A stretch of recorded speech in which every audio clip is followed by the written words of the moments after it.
그러면 그 미국 독립선언서를 한번 읽어볼게요. 1776년 7월 4일, 얼마 전에 독립기념일이었죠? 미국에서. 이 독립기념일은 미국만의 축제가 아닙니다. 이 정치문헌을 읽어보면 미국과 비슷한, 특히 대한민국 국민이라면 이 독립선언을 읽어보고 감동하지 않을 수가 없어요. 읽어보겠습니다. 인간사의 어느 과정에서 When in the course of human events 이렇게 시작해요. 이 영어 표현도 너무나 멋있는 표현들입니다. 한번 읽어보시면 좋아요. 젊은 학생들은 이걸 읽어보고 외우면 좋습니다. 미국에서는 다 외우고, 아까 말했죠? 이승만 대통령이 미국에서 저 사람들은 이 독립선언문을 외우고 감동하는 바라. 도대체 그것이 무엇이냐라고 말씀하시는 거예요. 이승만 대통령이 120년 전에 그 말을 우리가 외우고 감동할 필요가 있습니다. 인간사의 과정에서 어느 한 사람들이 자연의 법과 하나님의 법에 따라, 이게 뭘까요? 자연의 법과 자연의 하나님의 법에 따라, 무신론자들이 이렇게 말합니다. 이것 봐봐, 자연의 하나님의 법이래, 자연의 법이래, 이 신론을 말하는 거야. 하나님은 안 계셔, 이 자연이 곧 신이야 라고 오해를 합니다. 근데 laws of God, laws of nature and of nature's God이라고 했던 이 표현은 그대로 제퍼슨이 직접 만들어낸 게 아니라 존 로크의 문헌에서 그대로 따온 거예요. 근데 존 로크는 이 자연의 법과 자연의 하나님의 법을 어떻게 해석했는지를 알면은 이 자연의 하나님의 법이 무슨 뜻인지 알 수 있겠죠. 그래서 봤더니 존 로크의 문헌을 봤더니 그 통치론 1, 2권으로 되어 있는 짧은 통치론을 봤더니 그 통치론에 이렇게 돼 있어요. 자연의 법은 우리 인간에게 주신 양심, 그리고 이 자연의 법칙, 만유인류의 법칙, 이런 것들을 말해요. 우리가 보통 이해하는 바죠. 근데 자연의 하나님의 법은 뭐냐? Revelation, 하나님의 계시, 성경을 말하는 것이다. 이렇게 나와 있어요. 성경을 말하는 것이다. 성경의 하나님을 말하는 것이다. 이렇게 분명하게 말씀하고 있는 겁니다. 그런데 이런 역사, 이런 너무나 현저하게 마땅히 드러나는 뚜렷한 역사를 지우고 있는 시대에 지금 우리가 살고 있는 것입니다. 이 건국 정신, 미국의 건국 정신을 되살리는 것, 미국의 건국 정신은 아까 이승만 대통령의 글도 봤지만 결국 우리 대한민국의 건국 정신과 동일합니다. 그 건국 정신을 살려내는 일이 바로 우리의 역할이라고 할 수가 있습니다. 두 번째 문장 아주 중요하죠. We hold these truths to be self-evident. 이렇게 시작합니다. 우리는 다음의 진리들을 자명한 것으로 여긴다. 자명한 것이다 라고 말했을 때 이 자명하다라는 말도, self-evident라는 말도 어디에서 나왔냐? 그 어원을 추적해보면은 로마서 2장에서 나옵니다. 하나님을 알만한 것이 모든 사람에게 보이기 때문에 아무도 핑계치 못할 것이다 라고 말씀하셨던 그 자명한 진리가 바로 여기에 있다. 그 자명한 진리 위에 이 나라를 세우는 것이다 라고 말하는 거예요. 그 진리는 무엇이냐? 모든 사람은 동등하게 창조되었고, 이 말을 가지고 또 무신론자들과 진보주의자들이 이렇게 말을, 이봐, 모든 사람은 평등해, 그러면서 살짝 그 뒤에 나왔던 창조되었고를 태어났고 로 바꿔버려요. 우리나라 말로 심지어 미국 대사관에 가가지고 미국 독립선언서를 번역해놓은 게 있어요. 미국 대사관에. 거기에 이렇게 번역해놨어요. 모든 사람은 동등하게 태어났고, 분명히 created equal, 영어로 created equal이라고 되어 있는데 born equal, 이렇게 희석시켜놓은 거예요. 완전히 이 본질을 바꿔놓는 거죠. 평등하게 태어났고가 아니라 하나님 앞에서, 창조주 하나님 앞에서 평등하다는 것을 얘기하고 있는 건데, 이 독립선언서는 하나님 앞에서 우리가 평등하다. 우리 세상에 어디 누가 똑같아요? 다 다르죠. 재능이 다르고 생김새가 다르고 키가 다르고, 우리 모든 사람은 세상에서 평등해 라고 말하는 순간 그것은 실질적인 선언이 아니라 아주 추상적인 선언밖에 안 되는 거예요. 그렇지만 하나님의 진리는 실제적인 것이에요. 평등하게 창조되었다. 우리 서로 다 다르지만 적어도 하나님 앞에서는 다 똑같다라는 것이에요. 흑인이나 백인이나 어린아이나 노인이나 다 똑같다라는 것이에요. 그 가치가 동등하다는 것이에요. 왜냐하면 창세기 1장 27절 모든 사람은 하나님의 형상대로, 모든 남자와 여자는 하나님의 형상대로 창조되었기 때문에 우리에게 그러한 존엄이 있는 것입니다. 그리고 그 권위 중에는 하나님으로부터 받은 권리들이 있는데, 그 권리 중에는 뭐가 있어요? 생명과 자유와 행복의 추구권이 있다, 이렇게 돼 있습니다. 근데 아까 말씀드렸죠, 이 제퍼슨이 독립선언문을 쓸 때는 거의 존 로크의 통치론 1, 2권을 그대로 갖다 베껴 쓴 거예요. 통치론이 없이, 그 존 로크의 저서 없이 이 독립선언문을 이해할 수 없습니다. 그런데 존 로크는 자유권과 생명권과 행복의 추구권이 아니라 자유권과 생명권과 소유권을 말했어요. 소유권, property, private property, 이렇게 말했어요. 그러니까 결국 여기서 행복의 추구권이라 함은 결국에는 뭘 말해요? 자유시장 경제를 말하는 거예요. 소유권, 각 개인이 자기가 노력을 피땀 흘려서 얻은 그 소득을 사유할 권리가 있다라고 말을 하는 겁니다. 이 세 가지가 중요한 것이죠. 존 로크를 자꾸 이렇게 인용을 하게 되는데, 존 로크의 통치론 한번 도서관 가지고 한번 보세요. 존 로크의 통치론 1, 2권을 보시면 아주 짧은 문서예요. 전체 쪽수가 한 400페이지 정도밖에 안 됩니다. 2권이에요. 2권짜리. 근데 그 400페이지에 성경 구절이 몇 개가 있을까요? 성경 구절을 하나하나 세보면은 100개가 있습니다. 100개 구절. 그 말은 뭐예요? 4쪽마다 4페이지 넘길 때마다 성경 구절이 있다는 거예요. 그런데 도서관 가가지고 한번 찾아보세요. 찾을 수가 없어요. 왜 그럴까요? 몇 장 몇 절이라고 말을 안 했기 때문에 그렇기도 하지만 성경을 아는 사람들은 알아볼 수가 있어야 되잖아요. 성경 구절에서 나왔다. 근데 알아볼 수가 없어요.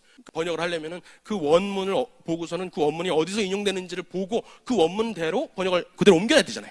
그게 아니라 번역가들이 그냥 마음대로 대충 마음대로 의역을 하기 시작했더니 이게 성경에서 나온 구절 같긴 한데 아닌 것 같고, 해석학자들은 이 성경 아니겠네 라고 그냥 치부하게 되는 거예요. 성경을 아는 사람들이 원문을 한번 쫙 읽어보면은 4페이지마다 한 구절씩 찾을 수가 있어요. 어마어마한 위대한 정치문헌인데 그것이 그 근원이 성경에 있다는 것을 또 우리가 알 수가 있습니다. 어쨌든 미국 독립선언서가 이렇게 시작했는데 바로 그 권리 중에서 생명권과 자유권과 소유권이 있는데 그 권리를 지키기 위해서 우리 인간 중에 정부가 태어났다 이렇게 말하는 거예요. 그 권리를 지키기 위해서. 지금은 어때요? 지금 정부는 어때요? 우리 정부가, 이 나라가, 당신들의 국가가 여러분께 생명권과 자유권과 소유권을 드립니다 이렇게 말하는 나라가 요즘 나라죠. 그렇죠? 요즘 세상이죠. 그렇지 않다라는 것이에요. 우리에게 기본적으로 있는 천부인권, 인권은 하나님이 주신다는 거예요. 정부는 하나님께서 주신 그 권리를 단지 보장하기 위해서 존재한다는 것이에요. 그런데 만약에 그 권리를 보장하기는커녕 침해할 경우에는, 그런 경우에는 우리가 그 나라를 상대로 독립을 선언할 수 있다라고 하면서 독립선언서를 쓰는 겁니다. 영국의 왕이 조지 3세가 우리의 권리, 우리의 타고난 권리, 천부인권을 이제는 보장하지 않아, 오히려 침해를 하고 있어. 우리는 그 나라를 상대로 독립을 선언할 거야 라고 말하는 이 독립선언문입니다. 이것이 어찌 교회가, 어찌 성경이 이 미국의 이 정부의 원천이 아니겠습니까? 아주 더 구체적인 사례가 있어요. 이렇게 독립선언을 하고 나서 1776년 아까 언제라 그랬죠? 7월 4일 미국의 독립선언, 독립기념일이에요. 그날 저녁에 사람들이 이제 국부들이 모여요. 필라델피아 데리코에 모여서 자, 이제 우리가 영국을 상대로 독립을 선언했어. 이거는 자살행위나 다름없어. 우리가 군대가 있어. 민병대만 몇 명 있어요. 조지 워싱턴 저 장군이 이끄는 민병대 몇 명 있고, 이제 우리의 선언을 들었을 거야. 영국의 함대가 이제 모이려고 있어. 어떡하냐. 그렇지만 우리는 이 맨 뒤에 보면, 독립선언서 맨 마지막에 보면은 하나님의 섭리를 굳게 의지한다. 하나님의 섭리를 굳게 의지하고 이 세상의 최고 재판장 대신 하나님께 우리의 문제를 호소한다. 이렇게 돼 있어요. 어떻게 해서도 우리가 독립이 될 거라는 것을 믿는 겁니다. 그렇게 선언을 하고 나서 그날 저녁에 모여서 이제 우리가 영국을 상대로 독립정체로서 우리가 협상을 해야 돼. 협상을 하려면 영국은 뭐 십자가에다가 뭐 크라운, 왕이 있잖아요. 우리나라도 어떤 상징이 필요하다는 거예요. 상징. 우리나라의 국장이 필요하다. seal, 국장이 필요하다. 우리나라를 한 그림으로, 한 모양으로 묘사할 만한 그러한 그림이 필요하다. 그런 문장이 필요하다. 라고 해서 독립선언서를 썼던 3명, 토마스 제퍼슨하고 존 애덤스하고 벤저민 프랭클린, 이 3명을 불러다가 독립선언서도 쓰셨으니 지금부터 가서 우리나라를 상징할 만한 그림을 하나 그려오세요.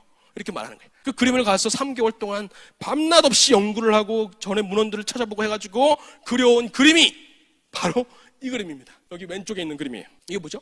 출애굽이에요. 저 위에 물기둥 같은 구름기둥 같은 것이 있고 불기둥 같은 것이 있고 홍해에 쓸려 내려가는 애굽 병사들이 앞에 있고 저 건너편에 모세와 히브리 민족이 있는 겁니다. 고대 이스라엘의 상징이 아니라 이 미국 정부의 상징이라고 저거를 그려온 거예요.